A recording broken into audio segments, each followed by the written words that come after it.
Yorana et merci de nous recevoir dans ce journal du samedi 5 avril. Tout de suite, les titres. Des candidats attendus mais aussi une surprise au Tavini. Émile Vernodon est pressenti pour représenter les indépendantistes à Mahina. Nous en parlerons avec Anthony Géros à moins d'un an des municipales. Ateoturu Yana renouvelle son bureau. Quelques crispations sont apparues dans cette fédération qui aide les patients ivassanais. On vous en dit plus dans quelques instants.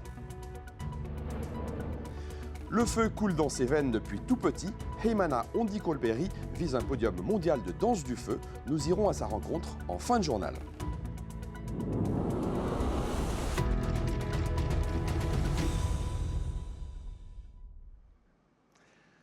À moins d'un an des élections municipales, le Tavini Huiratira se met en ordre de marche. Lors de son congrès ce matin à Fa'a, il a officialisé les candidatures de Tematei Le Gaïk à Papeete, mais aussi celle d'Anthony Géros à Paea.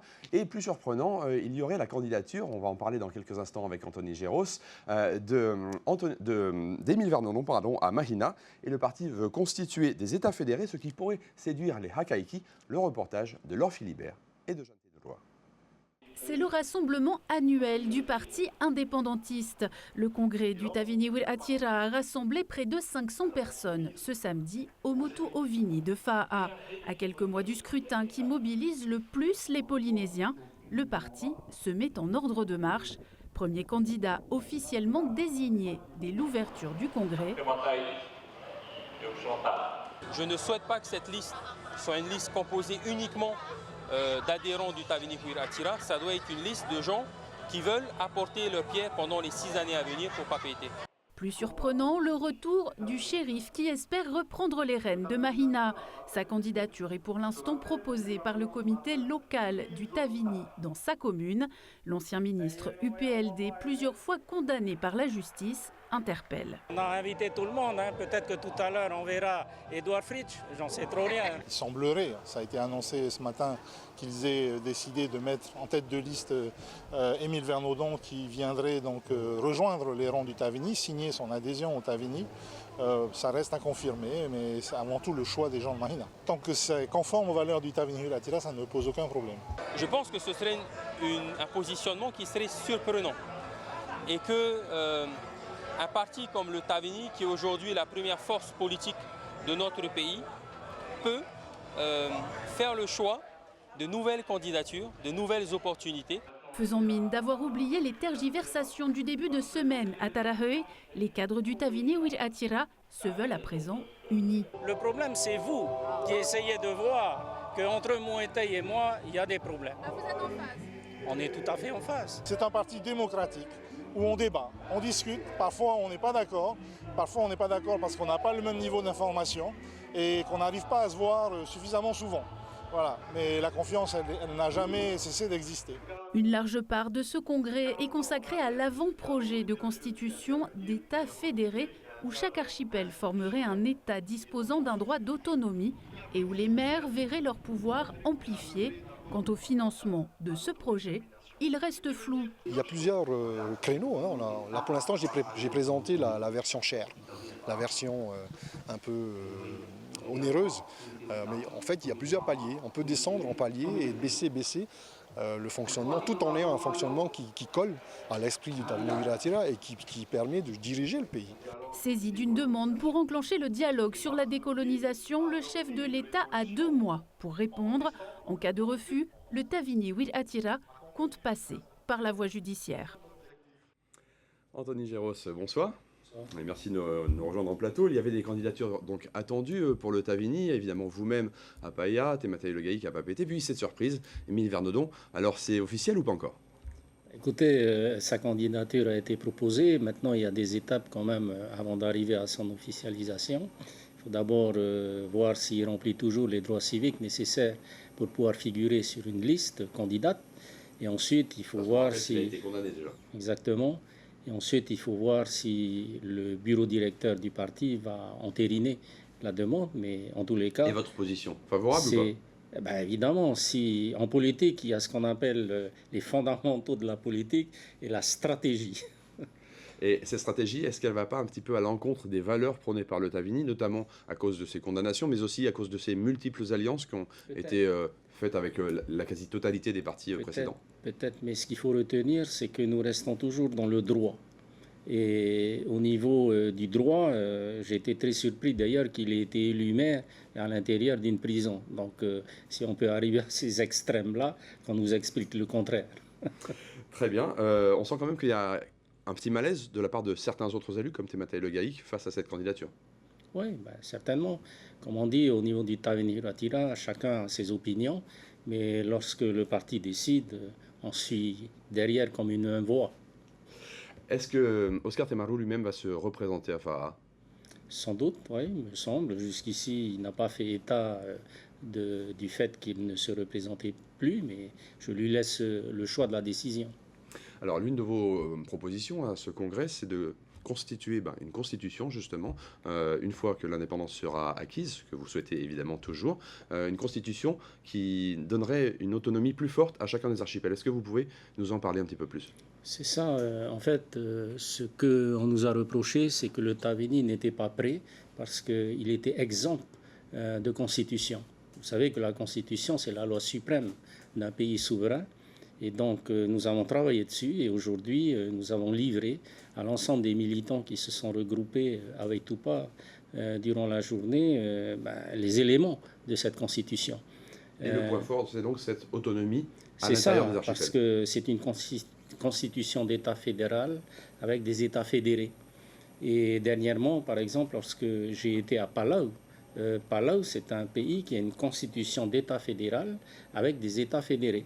Donc, il y a 16 États fédérés pour un État fédéral et pour une population de 17 000 habitants. Alors, vous voyez, donc c'est vivable, c'est durable et ça existe. Et ce que vous voudriez, c'est rendre inférieur le nombre de communes, qu'il y ait moins de communes en Polynésie, mais par contre qu'il y ait plus de pouvoir à la tête de chaque archipel. C'est bien ça? Voilà, c'est exactement ça. C'est pour ça qu'on a prévu de mettre en place dans ces États fédérés des institutions décisionnelles, notamment alors le Conseil des archipels, ou je ne sais plus comment on appelle ça, mais ça a un nom spécial. Et puis à côté, il y a ce que représentaient à l'époque les gouverneurs dans ce genre de constitution qu'on va appeler un maire. Voilà. D'accord. Et donc une sorte de petite assemblée par archipel. Exactement. Alors, est-ce que vous seriez prêt, pour financer ces institutions, qui forcément coûteraient un petit peu d'argent, à faire appel à d'autres États que la France? Écoutez, quand un État est souverain, il est ouvert au monde. Et donc, dans l'interdépendance de ce que représentent les 193 pays qui existent, qui sont membres de l'Organisation des Nations Unies, il y a des relations entre eux. Et puis, effectivement, il y a des coopérations qui se font entre eux. Oui, c'est tout à fait possible. Par exemple, la Chine pourrait financer des institutions politiques en Polynésie? La Chine est un pays qui est représenté à l'ONU, pourquoi pas? Revenons un instant sur un événement que vous avez accueilli à l'Assemblée, le colloque sur la vie chère. On a vu que le MEDEF se désolidarisait des conclusions de ce colloque, qui n'était pas d'accord avec vous. Qu'est-ce que vous répondez à ces patrons? Alors je vais d'abord leur dire que je vais leur adresser ma réponse si ce n'est pas déjà fait aujourd'hui, puisque je l'ai annoncé au Congrès.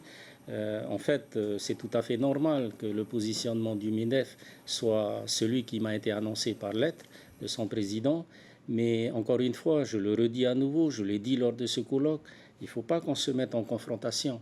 Nous sommes là sur un terrain méconnu pour les élus de l'Assemblée et donc on a eu l'appui d'un certain nombre de ressources, notamment les représentants de l'autorité polynésienne de la concurrence, certains économistes et puis d'autres personnes expertes qui sont venues nous accompagner pour nous faire comprendre comment au niveau économique les relations se faisaient et où ces relations étaient exagérées. Et donc c'est là que les préconisations ont été proposées, 10 préconisations qui ont été proposées pour essayer toujours. L'objectif des élus, c'est de faire baisser la tarification vers le bas. L'objectif de certains autres, c'est peut-être de faire baisser, d'accord, mais sans perdre quand même l'intérêt qu'ils ont à rester sur le terrain économique. Et c'est tout à fait normal. C'est pour ça que je leur dis que le dialogue va perdurer pour arriver à un consensus. À l'Assemblée toujours, la séance n'a pas pu se tenir ce mardi, faute de quorum. Une partie des élus de la majorité n'est pas venue. Hinamoira Morgan-Cross a déclaré que c'était à cause de l'éternelle bataille, je cite, l'éternelle bataille entre l'Assemblée et le gouvernement depuis 2023. Est-ce que c'est aussi votre analyse ? Non, absolument pas. Le Tavini, à chaque fois, a été solidaire. J'ai été au gouvernement plusieurs fois. Et donc, on a toujours été solidaire des plus petits. Et aujourd'hui, il y a deux classes qui sont actuellement en difficulté. C'est ceux qui n'ont pas de revenus et ceux qui ont des revenus qui sont bas.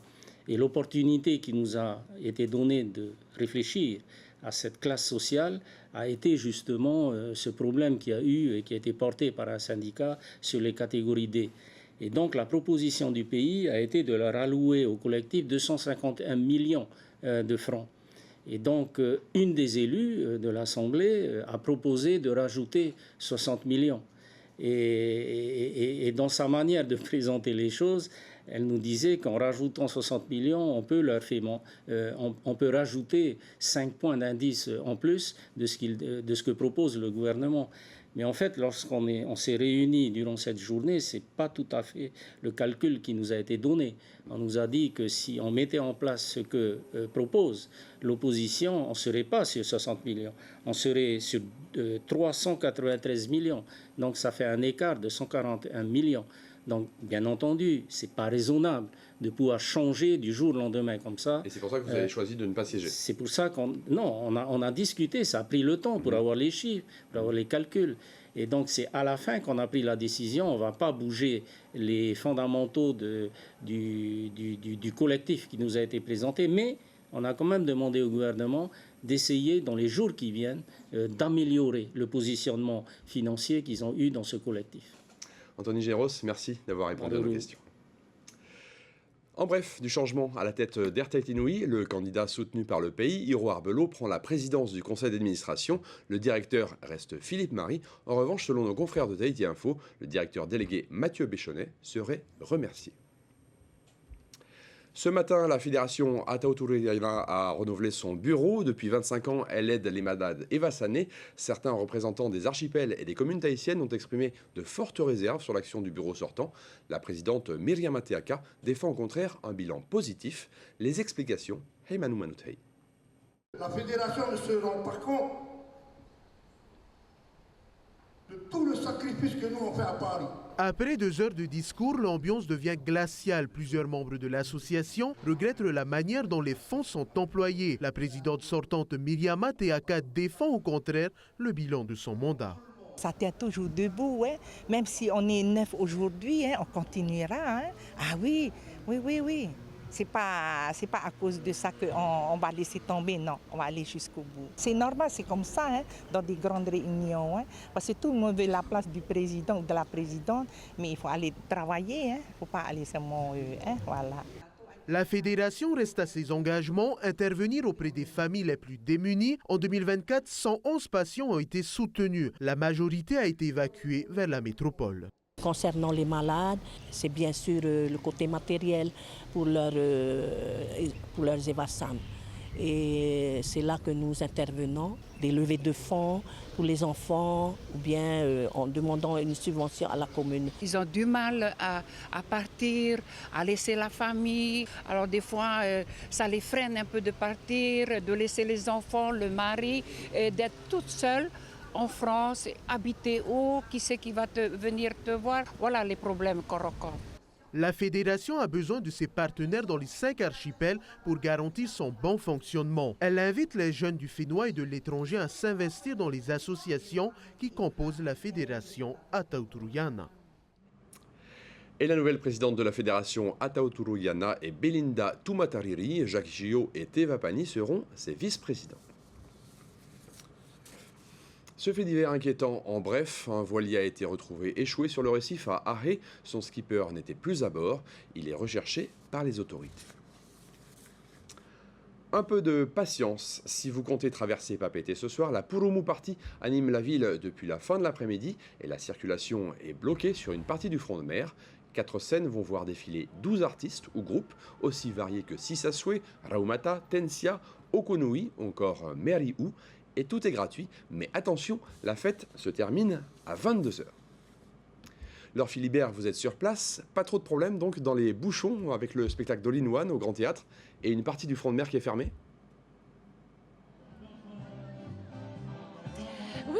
Mike, alors effectivement 4 scènes, 12 groupes sont ce soir en prestation ici sur le front de mer de Papeete. Alors ça attire du monde, beaucoup de monde.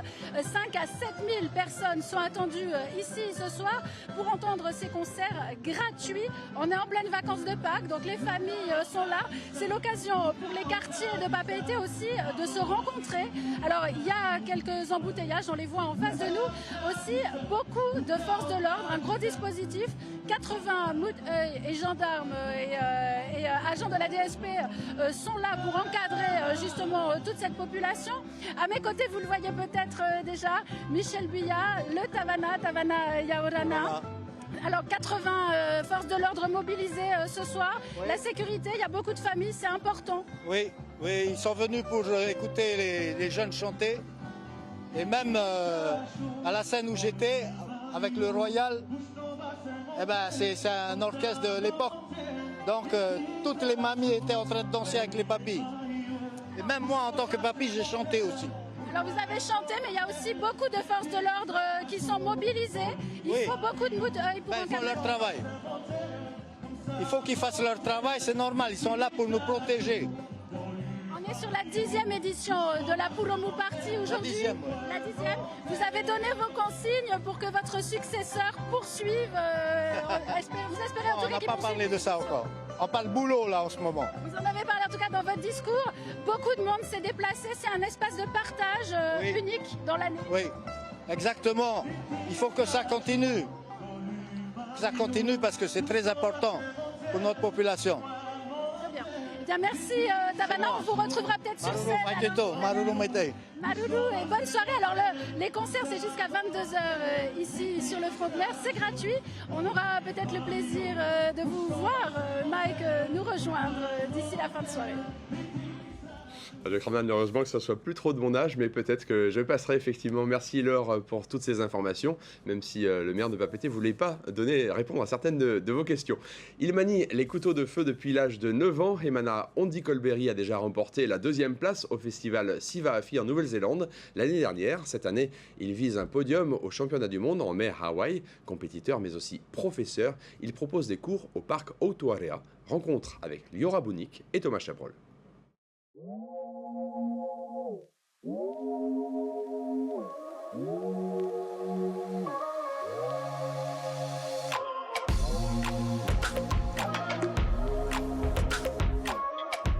Une danse du feu, soigneusement orchestrée pour une scène particulière, celle du championnat mondial.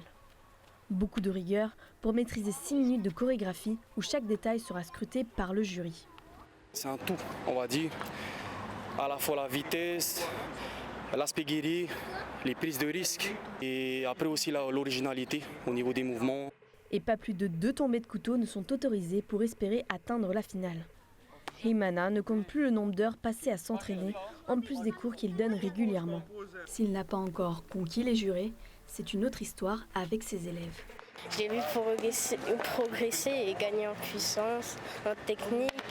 Du coup, j'espère vraiment qu'il sera dans le podium. Mais sinon, ce serait bien que ça le booste s'il perd. J'espère vraiment qu'il va gagner. Une victoire en laquelle son grand frère a pleinement confiance. Également danseur de feu et compétiteur, Tamatea connaît aussi bien ses défauts que ses forces. Pour moi, il est prêt. Physiquement, chorégraphiquement parlant, il est prêt. Tout ce qui va jouer, ce sont les tombées, parce que quand on fait tomber, il y a des points en moins. Et donc c'est la gestion de son stress, surtout sur scène, qu'il faut qu'il arrive à gérer. Contrôler son stress pour parvenir à réaliser ce rêve de se hisser au sommet. Plus qu'un podium, Hemana est poussé par d'autres motivations. Et notre but avec moi et mon frère, Tamatea, c'est de promouvoir ça davantage, à la fois dans nos cours de danse ici et à l'international, pour montrer à tout le monde que voilà, ça existe cette discipline et que voilà, qu'il faut pas l'ignorer, quoi. Un projet, une ambition, mais avant tout une passion qu'il partage avec petits et grands, filles et garçons.